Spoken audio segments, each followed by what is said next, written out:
Oi, gente, bom dia, tudo bem?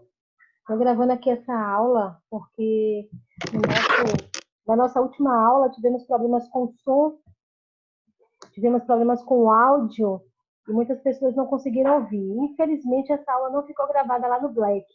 Então, eu vou repetir tudo aquilo que eu falei e vou falar com mais detalhes. Já enviei o estudo dirigido para a Débora. A Débora já passou para vocês.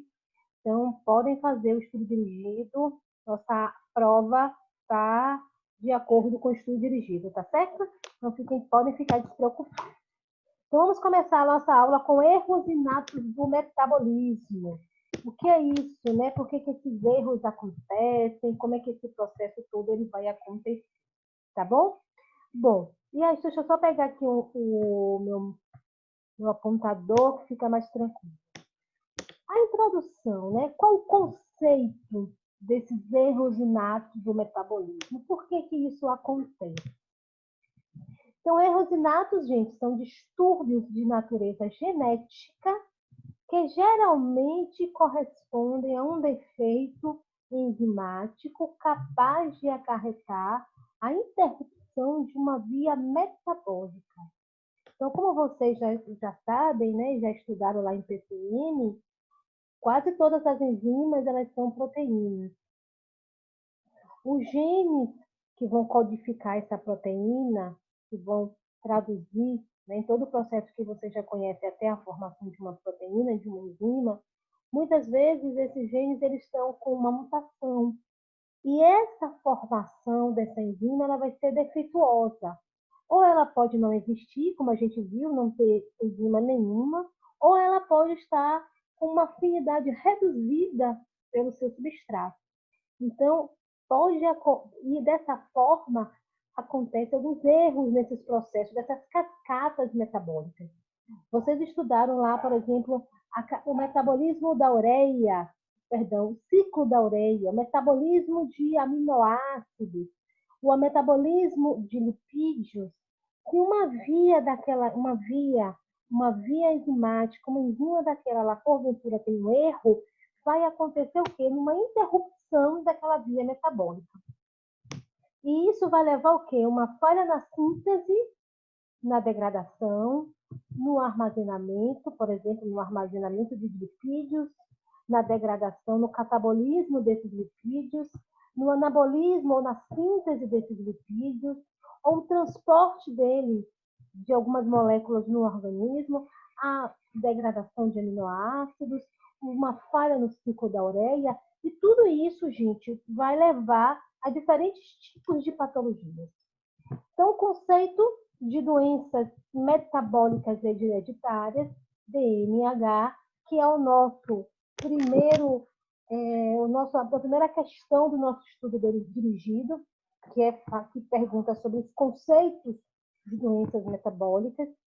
Bom, e aí vocês percebem que o que é esse conceito de doenças metabólicas? São doenças em que a ausência de um produto esperado ou o acúmulo de um substrato da etapa anterior. Então, se essa via metabólica ela é interrompida, isso vai levar à falta ela vai levar à falta de algo, né, outra molécula que estaria disponível para continuar essa cascata, ou o acúmulo do substrato, porque se interrompeu, aquele substrato ele fica ali sendo acumulando, porque a via metabólica está interrompida, certo? Ou o surgimento de uma rota metabólica alternativa. Muitas vezes a célula cria outras rotas metabólicas para tentar resolver aquele problema imediato, mas, por outro lado, vai levar ao comprometimento de processos celulares importantes com aquele surgimento da rota metabólica. Certo, gente? Então, esse é o conceito para que vocês possam entender direitinho, certo? São conhecidos, gente, 500 distúrbios envolvidos em doenças metabólicas hereditárias. 500, então é muita coisa, né? São vários e vários distúrbios. A frequência, gente, a frequência é de aproximadamente 1 para 500 mil nascidos vivos, certo? 1 para 500 para 5.000 nascidos vivos. E no Brasil, né, a gente viu algumas doenças que eu citei para vocês, que é a fenilcetonúria, que vai variar variando, né, entre 1 a 12.000 nascidos vivos e 1 para 15.000 nascidos vivos.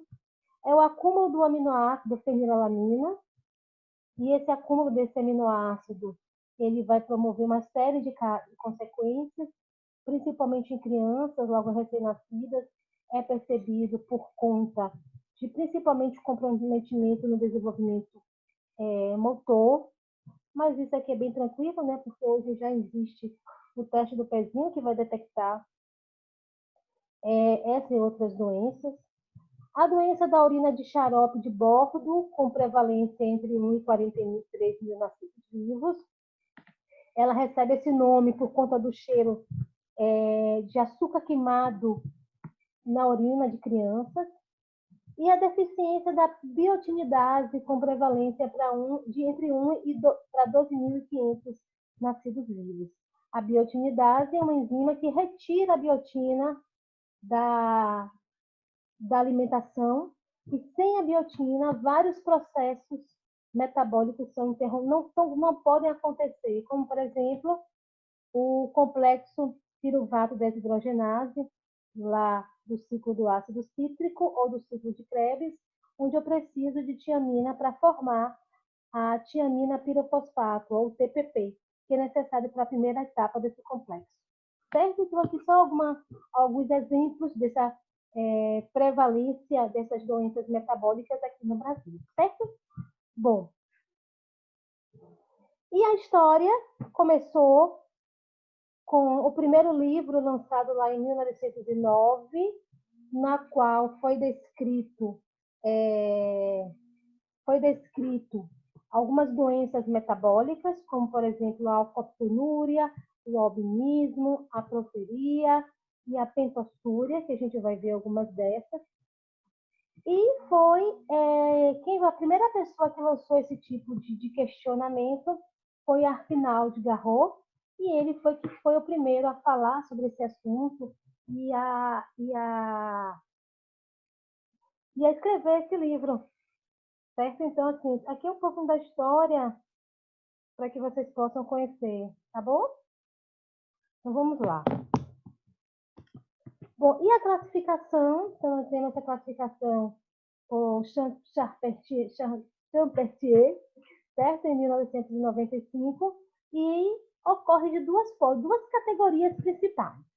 A categoria 1, que engloba as alterações que afetam um único sistema orgânico ou apenas um órgão, como o sistema imunológico, e os fatores de coagulação ou tubos renais e eritrócitos, certo? Então, é uma outra pergunta lá do nosso estudo dirigido, que está falando a respeito sobre essa classificação de lá de 1995, e a primeira categoria é a categoria 1, onde vai justamente englobar alterações que afetam um único sistema orgânico ou apenas um órgão como o sistema imunológico, os fatores de coagulação ou os tubos renais e eritrócitos, certo? E a categoria 2 abrange um grupo de doenças cujo defeito bioquímico compromete uma via metabólica comum a diversos órgãos, como as doenças lipossomais, ou restrito a um órgão apenas, porém com manifestações humorais e sistêmicas, como, por exemplo, a hiperamonemia dos defeitos do ciclo da ureia. O ciclo de defeitos provenientes do ciclo da ureia que vai abranger, né, vai comprometer vários órgãos e sistemas. Certo? Então, essa categoria 1 e a categoria 2. A categoria 2, ela é subdividida em grupos. Então, eu tenho o grupo 1, tem o grupo 2 e o grupo 3, certo? O grupo 1 está envolvido em distúrbios de síntese ou catabolismo de moléculas complexas. No grupo 2, ou melhor dizendo, o subgrupo da categoria 2, tem a ver com os erros inatos do metabolismo intermediário, que culminam em intoxicação aguda ou crônica. E o grupo 3 tem a ver com a deficiência na produção ou utilização de energia, certo? Então, grupo 1, grupo 2 e grupo 3. Ou melhor dizendo, subgrupos da categoria 2. E aí a gente vai começar com a nossa primeira doença. Na realidade, né, como vocês viram, são 500 distúrbios e a gente não vai falar desses distúrbios todos. Mas vamos citar dois distúrbios importantes. Mas quem tiver interesse em aprender mais, é um campo bem vasto da medicina, onde poucas pessoas ainda conhecem, e cada vez mais a gente tem percebido o aumento de doenças, né? Ou que é conhecido, né? O aumento da doenças ligadas a erros renais. A primeira é a alcaptonúria. Essa é uma doença do metabolismo dos aminoácidos fenilalanina e tirosina de caráter autossômico recessivo e é causado pela mutação do gene HGB, que codifica a enzima homogetisato 1,2-deoxigenase. Então, esse gene HGB, ele sofre uma mutação e, por conta disso, a enzima homogetisato 1,2-deoxigenase, ela diminui e muitas vezes ela, né, deixa de ser produzida por conta de um erro, de uma mutação nesse gene. E, em consequência disso, gente, ocorre um acúmulo do ácido homogeticítico em diversos tecidos. E a sua eliminação acontece pela urina. E vocês vão perceber que essa urina ela muda de cor por conta desse depósito desse ácido. Então, esse ácido, que fazia parte de uma via metabólica, de uma cascata metabólica, ele fica se acumulando porque ele não tem a enzima que ia participar dessa via para continuar o processo. Essa enzima é defeituosa e essa via ela foi interrompida. Então, se vocês perceberem aqui tem uma via metabólica, né, dessa enzima. Então, aqui tem parte da via metabólica da degradação da fenilalanina e tirosina. Então, a gente está vendo aqui o aminoácido fenilalanina. Esse aminoácido ele é transformado em tirosina, certo? Da tirosina, tem uma outra enzima, a tirosina aminotransferase. Então, olha só, a fenilalanina, ela é transformada em tirosina. Quem faz isso é uma enzima chamada fenilalanina hidroxilase. Aí a tirosina, ela vai sofrer a ação de uma outra enzima, a tirosina aminotransferase. Percebam, gente, que isso aqui é uma cascata metabólica, certo? E que cada enzima dessa, ela é codificada por um gene. Então, uma mutação em genes aqui que vão codificar essas enzimas, consequentemente, terá um erro, terá uma interrupção dessa via metabólica, certo? Então, a fenilalanina é transformada em tirosina, a tirosina é transformada em ácido para-hidroxifenilpiruvato, o ácido para-hidroxifenilpiruvato é transformado em ácido homogeticítico por essa enzima aqui, que é a para-hidroxifenilpiruvato desidrogenase. E ele é transformado em ácido homogenicítico. Esse ácido, ele teria que ser transformado em ácido malelacetoacético, nome difícil de falar, né? E esse ácido, e aí ele cumpriria, né, essa cascata aqui, né, transformando em ácido fumárico e ácido acetoacético. Só que essa enzima aqui, ó, gente, que eu falei para vocês, a homogetisato 1,2-deoxigenase, ela não é produzida. Ela não vai ser produzida por conta de uma mutação do gene. O que acontece com esse ácido? Ele não vai conseguir, né, participar, ser transformado nessa via metabólica aqui. Só lembrando, né? Então, aqui ele para aqui. Se ele para, ele começa a se depositar, porque essa via aqui está interrompida. Agora, vejam aqui, o que acontece com esse ácido? Esse ácido, ele é oxidado. E ele é oxidado e transformado nessa outra estrutura aqui, que é uma benzoquinona, 1,4-benzoquinona 2-acetato. Ela é oxidada e transformada. Essa molécula oxidada aqui, ela é responsável pela mudança de cor. E aí eu vou mostrar para vocês direitinho como é que isso acontece, tá certo? Então vamos lá, vamos ver. No próximo slide, como é que isso aqui vai acontecer, certo? Vamos ver. O que isso vai levar? Então, só lembrando, ó, esse ácido aqui, né, que aconteceu, parou, né, ele não conseguiu participar aqui dessa via metabólica, foi se depositando, é oxidado, e por conta dessa oxidação, ele é transformado em 4-benzoquinona 2-acetato. E aí a gente vai ver essa é uma característica justa aqui, porque ocorre a pigmentação da pele de outros tecidos. Então, por conta disso, por conta desse defeito e por conta desse acúmulo, ocorre, né? E a formação deste pigmento aqui, proveniente do ácido homogetsato, que foi oxidado, eu tenho aqui essa estrutura, que é um 4-benzoquinona 2-acetato, certo? E aí a gente vê essa estrutura, essa molécula, ela começa a depositar. Então, o ácido homogencítico, ele em contato com o ar, ele sofre uma oxidação e forma aquele pigmento que eu falei para vocês, que é o pigmento que vocês estão vendo aqui, a benzoquinona. E esse pigmento, ó, se deposita e forma essa coloração. Na urina também. Olha aqui a urina, tá vendo aqui a urina? A urina também muda de cor. Então, é a principal característica essa mudança de cor, certo? E as características clínicas dessas pessoas que são acometidas, ele pode se depositar em várias estruturas, em osso, em cartilagem, em cápsula, em ligamento, em tendão, ele vai depositar. E aqui algumas características clínicas estão disponíveis aqui nesse artigo, certo? Então, quem tiver interesse em conhecer mais um pouquinho sobre essas manifestações, o artigo está aqui para que vocês possam estudar, tá certo?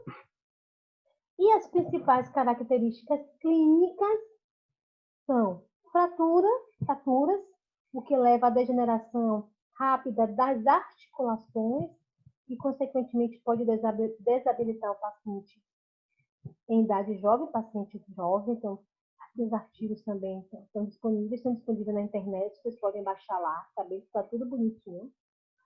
Manifestações iniciais também através de dores lombares, então o depósito nessa região leva a dores lombares, aqui tem o artigo. E também a esteneose da válvula aórtica, é uma das principais manifestações cardíacas desse paciente, e muitas vezes é preciso ocorrer a substituição. Então, tem um artigozinho aqui para quem quiser entender mais um pouquinho. Tratamento, não existe terapia efetiva.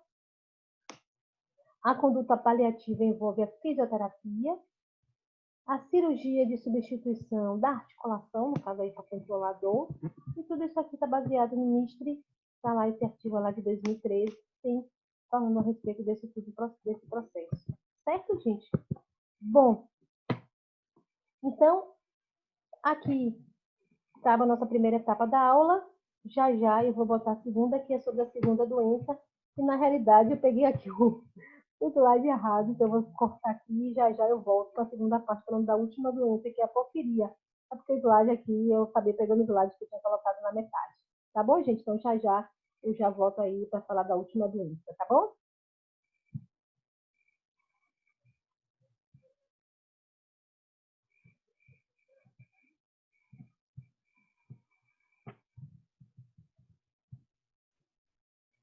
Pronto, então agora vamos continuar aqui falando sobre a segunda doença, certo? Que é a porfiria. Vamos perceber que existem alguns tipos de porfiria. Eu vou falar de uma maneira geral e depois a gente vai falar um pouquinho sobre uma porfiria específica. Bom, mas aqui eu começo falando sobre a porfiria pai, que já eu vou explicar o que significa, né, essa sigla. Mas ela é uma doença autossômica dominante decorrente de um distúrbio na via hepática da biossíntese do heme. E é causada, gente, pela redução dos níveis de uma enzima chamada de fosfoblinogênio desaminase, que é chamada de PBGD. É a sigla dessa enzima, certo? Então, um erro nessa via do biossíntese do M lá no meu fígado, um erro nessa enzima aí vai levar a essa doença que a gente vai falar um pouquinho a respeito dela agora, tá bom? Estima-se sua ocorrência em 1 a 2 pessoas a cada 100 mil, sendo de incidência maior lá nos países europeus. Lá na Europa, nos países da Europa, a incidência é maior, certo? E muitos pacientes que têm doenças psiquiátricas, a literatura mostra que ocorre esse tipo de erro inato. 1 para 500 pessoas que têm doenças psiquiátricas está envolvido com algum tipo de porfiria, certo? Bom, a doença, essa porfiria pai, ela é uma doença que pode ficar latente em quase 80% dos portadores do gene mutante e raramente vai acontecer antes da puberdade. As manifestações, geralmente, elas têm cura as manifestações geralmente têm curta duração, mas os sintomas agudos podem ser severos e com uma mortalidade de até 14%. Também acometendo mais frequentemente as mulheres acima de 30 anos. Aqui, gente, a gente está vendo de forma geral essa porfiria, que é o mecanismo, né, de formação do M. Então, aqui tem toda a cascata metabólica, ó. Percebam, gente, que cada mutação em determinada enzima leva a um tipo de porfiria. Então, por exemplo, a enzima 5-aminolevulinato desidratase, a ALA-B, que é essa enzima que vai atuar aqui, ó, nessa partezinha aqui, ela causa a porfiria por deficiência da ALA-B, certo? Se vocês perceberem, a porfiria aguda intermitente, a PIA, que a gente está falando aqui, então o significado dela é porfiria aguda intermitente, é um erro nessa enzima aqui, ó, que eu falei para vocês, a PBGD. Um erro nessa enzima, o que é que vai acontecer? Essa via aqui, ó, ela não prossegue, certo? Então, essa via aqui, essa enzima aqui, ela vai atuar aqui, ó. Se eu tenho um erro aqui nessa enzima, essa cascata não é formada, certo? Essa cascata é interrompida. E percebam que cada via dessa tem uma enzima específica. E cada erro nessa enzima específica, eu vou ter um tipo de porfiria. E aí a gente vai ver a porfiria aguda intermitente, que é formada por essa enzima aqui, a PBGD, tá certo? E essa doença, né, essa doença, a porfiria aguda intermitente, o que acontece, gente? Tem 227 tipos diferentes de mutações no gene HMBS, que é o gene, que vai codificar a proteína PBGD.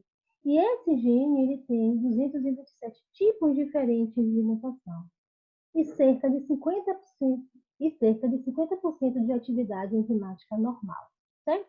Então aqui é só para vocês entenderem direitinho.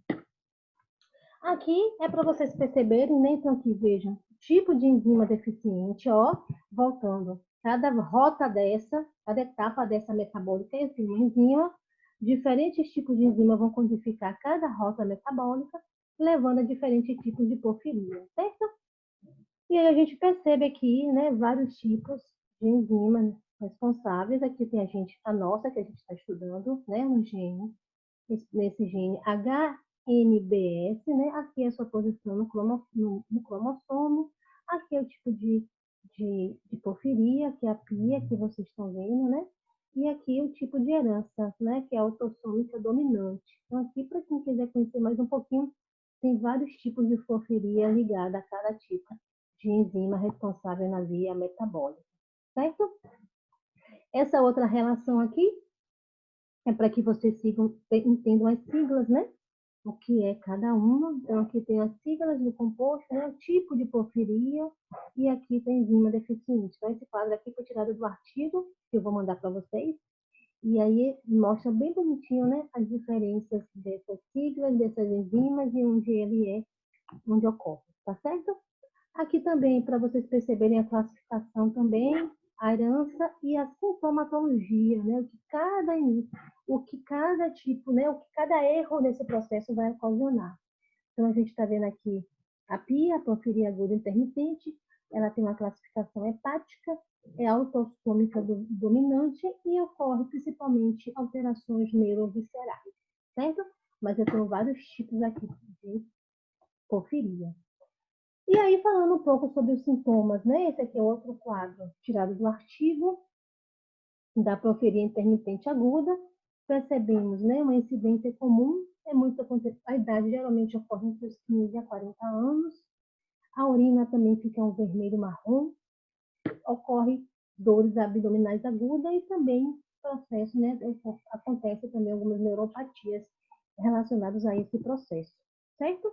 Então, vamos falar um pouquinho sobre essa porfiria intermitente aguda, PIA, que gera dores abdominais, né, sem causa aparente ou de causa desconhecida.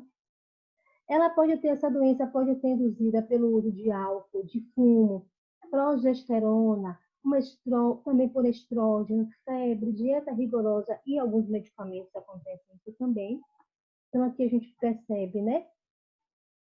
Drogas, dieta, febre, estrógenos, álcool, fumo, tudo isso pode, né, também ativar citocromo P450, principalmente algumas drogas, né, alguns medicamentos, porque, lembrando lá, a citocromo P450, ela faz parte do metabolismo de fármacos, e isso vai induzir o aumento da produção do M, e, consequentemente, como essa produção do M está interrompida, né, por conta daquela via que não consegue prosseguir nessa produção do M, ocorrem episódios agudos de porfiria. Então, as pessoas que têm esse tipo de deficiência pode aumentar esses quadros agudos de porfiria por conta desses processos aqui. Ou mesmo aquelas pessoas que não têm uma mutação no gene, também a literatura mostra que algumas pessoas, por conta de processos como dieta, como febre, também pode ter esse processo também estimulado, certo? Mas aqui no caso da gente, a gente está discutindo a origem genética. Bom, aqui a gente tem o diagnóstico e avaliação laboratorial. Podemos perceber que existem algumas características, né? Por exemplo, o porfoblinogênio eritrocitário, ele está diminuído a cerca de 50% de sua concentração em 90% dos casos. Eu consigo porfirina urinária, ela é normal a elevada, a gente vê a cor escura. A porfirina fecal, normal ou discretamente elevada. A porfiria plasmática, normal ou discretamente elevada. E também fazer o rastreamento familiar realizado por biologia molecular do gene HMBS e da própria pessoa também, certo? Então, são algumas formas de se diminuir. E os cuidados básicos necessários, alimentos ricos em carboidratos podem auxiliar a diminuição da dor ou auxiliar na recuperação. Fatores precipitantes, né, devem ser evitados, como as drogas mencionadas, hormônios e infecção. A dor em paciente, principalmente a dor neuropática, é manifestada, então cuidar, né, do paciente que tem dor. E a convulsão ou as convulsões, né, está errado, né? Mas me perdoe, né? É comum na porfiria e é preciso avaliar os anticonvulsivantes, pois os barbitúricos são desencadeantes da crise de porfiria e a depressão, que geralmente está associada à doença. Tá certo, gente? Então, esse foi um resuminho da aula que eu dei. Eu tenho os pontos-chave. Perdão, tem todos os pontos necessários para que vocês estudem para o estudo dirigido, né? Então, os pontos interessantes tá aí. Estude direitinho, tá certo? E qualquer dúvida vocês mandam aqui para o meu e-mail. Para o meu e-mail não, perdão, para o meu WhatsApp, tá bom? Um beijo e obrigada.